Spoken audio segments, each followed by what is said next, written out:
আল্লাহ আমাদেরকে মানুষ হিসাবে সৃষ্টি করেছেন একটি মাত্র কাজের জন্য, সেটা হলো আমরা আল্লাহর ইবাদত করি। আল্লাহ মানুষ সৃষ্টি করেছেন শুধুমাত্র আল্লাহর ইবাদত করার জন্য। তাই প্রথমে বুঝার দরকার ইবাদত কাকে বলে। প্রশ্নের সংক্ষিপ্ত জবাব হলো যথারীতি আল্লাহর আদেশ নিষেধ পালন করার নাম ইবাদত। আল্লাহ যেসব কাজের আদেশ করেছেন সেইগুলি করা, যেসব কাজ করতে নিষেধ করেছেন সেগুলির থেকে বিরত থাকাই ইবাদত। সুতরাং ইবাদত দুই প্রকার, একটা হলো করণীয় ইবাদত আর একটা হলো বর্জনীয় ইবাদত। নামাজ পড়ার জন্য আল্লাহ আদেশ করেছেন, তাই নামাজ পড়া ইবাদত। রোজা রাখতে আল্লাহ আদেশ করেছেন, তাই রোজা রাখা ইবাদত। কুরআন তেলাওয়াত করতে আল্লাহ আদেশ করেছেন, তাই কুরআন তেলাওয়াত করা ইবাদত। এর বিপরীতে সুদ খেতে আল্লাহ নিষেধ করেছেন, তাই সুদ না খাওয়া ইবাদত। ঘুষ খেতে আল্লাহ নিষেধ করেছেন, তাই ঘুষ না খাওয়া ইবাদত।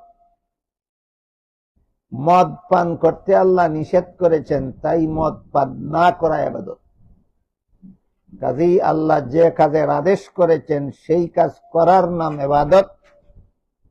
আল্লাহ যে কাজ করতে নিষেধ করেছেন তার থেকে বিরত থাকার নাম ইবাদত। এই ইবাদতের জন্যই আল্লাহ আমাদেরকে মানুষ হিসাবে সৃষ্টি করেছেন। কাজেই মানুষের জীবনের একমাত্র উদ্দেশ্য হলো আল্লাহর ইবাদত করা। ইবাদতটা যারা যথারীতি করে তাদের সংসারের কাজকেও আল্লাহ ইবাদতে গণ্য করে নেন। যেমন নামাজ পড়া ইবাদত, রোজা রাখা ইবাদত, হজ করা ইবাদত, যাকাত দেওয়া ইবাদত, তাসবিহ পড়া ইবাদত, জিকির করা ইবাদত, দোয়া করা ইবাদত, দুরূদ শরীফ পড়া ইবাদত। এইগুলি যারা ঠিক মতে করে, খাওয়া ছিল সংসারের কাজ, ঘুমানি ছিল সংসারের কাজ, পেশাব পায়খানা করা ছিল সংসারের কাজ, সবগুলি সংসারের কাজকে আল্লাহ ইবাদত হিসাবে গণ্য করে নেন। কিন্তু যাদের জীবনের সংসারের কাজ ঠিক আছে তবে ধর্মের কাজ ইবাদত নাই, তাদের সংসারের সকল কাজের জন্য কিয়ামতের দিন আল্লাহর কাছে জবাব দিতে হবে। তোমাকে খাওয়ার জন্য মানুষ বানাইছিলাম না, পশুরাও খাইতে পারত। তোমাকে ঘুমাবার জন্য মানুষ বানাইছিলাম না, পশুরাও ঘুমাইতে পারত। তোমাকে বাচ্চা জন্ম দেওয়ার জন্য মানুষ বানাইছিলাম না, পশুরাও বাচ্চা জন্ম দিতে পারত। ইবাদত বন্দেগীটা পশুরা পারে না, ওইটার জন্য তোমাকে মানুষ বানাইছিল। কাজেই পশুর কাজগুলি তুমি করেছ, মানুষের কাজটা করলে না কেন জবাব দাও। হাসরের মাঠে সংসারের সকল কাজের জবাব দিতে হবে কাদের? জীবনে ইবাদত বন্দেগী নাই যাদের। যাদের জীবনে ইবাদত বন্দেগী ঠিক আছে তাদের সংসারের সকল কাজকে আল্লাহ ইবাদত হিসাবে গণ্য করে নেন। এর একটা সহজ উদাহরণ হাদিস শরীফে রাসূল করিম সাল্লাল্লাহু আলাইহি ওয়াসাল্লাম বলেন, কেউ যদি এশার নামাজ জামাতের সাথে, নামাজটাও জামাতের সাথে পড়ে, বাকি অর্ধেক রাতের ঘুম তার ইবাদতে লেখা হয়ে যায়।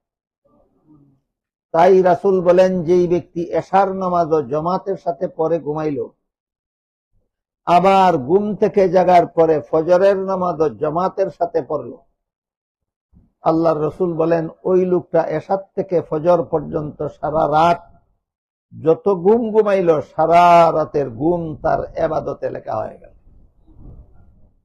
এই হাদিসের মাধ্যমে রাসূল শিক্ষা দিলেন, যাদের জীবনে ইবাদত ঠিক আছে তাদের সংসারের কাজগুলিও আল্লাহর কাছে ইবাদত হিসাবে গণ্য হয়ে যায়। তাই সংসারের কাজ আমাদের মূল কাজ নয়, আনুষঙ্গিক কাজ। শুধু বেঁচে থাকার জন্য, স্বাস্থ্য ঠিক রাখার জন্য সংসারের কাজ করি। আমি সংসারের কাজ করার জন্য মানুষ হয়ে দুনিয়াতে আসিনি, একমাত্র আল্লাহর ইবাদত করার জন্য আল্লাহ আমাকে মানুষ বানিয়ে দুনিয়াতে পাঠিয়েছে। মানুষ বানাবার এটাই কারণ যে আমরা আল্লাহর ইবাদত করব। এখানে একটা আনুষঙ্গিক প্রশ্ন জাগতে পারে যে আমাদের ইবাদতের দ্বারা আল্লাহর কি উপকার হয়? যে ইবাদতের জন্য আল্লাহ আমাদেরকে মানুষ বানিয়ে দুনিয়াতে পাঠালেন, আমরা সেই ইবাদতটা করলে আল্লাহর কি উপকারটা হয়? আর আমরা ইবাদত না করলে আল্লাহর কি ক্ষতি হয়? এই প্রশ্নের সংক্ষিপ্ত জবাব হলো, আমাদের ইবাদতের দ্বারা আল্লাহর বিন্দু মাত্র উপকার হয় না,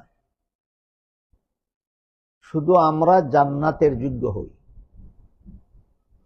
বান্দার ইবাদতের দ্বারা আল্লাহর কোনো উপকার হয় না, বান্দা নিজেই জান্নাতের যোগ্য হয়।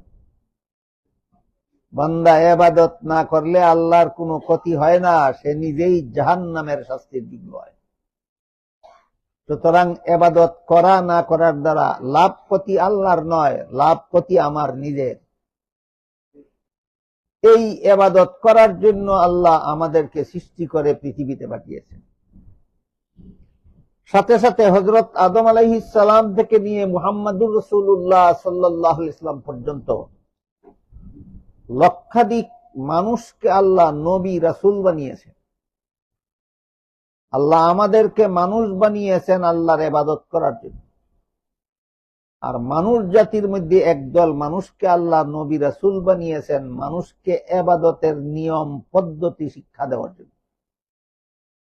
মানুষের কাজ আল্লাহর ইবাদত করবে, নবী রাসূলের কাজ মানুষকে ইবাদতের নিয়ম পদ্ধতি শিক্ষা দিবে।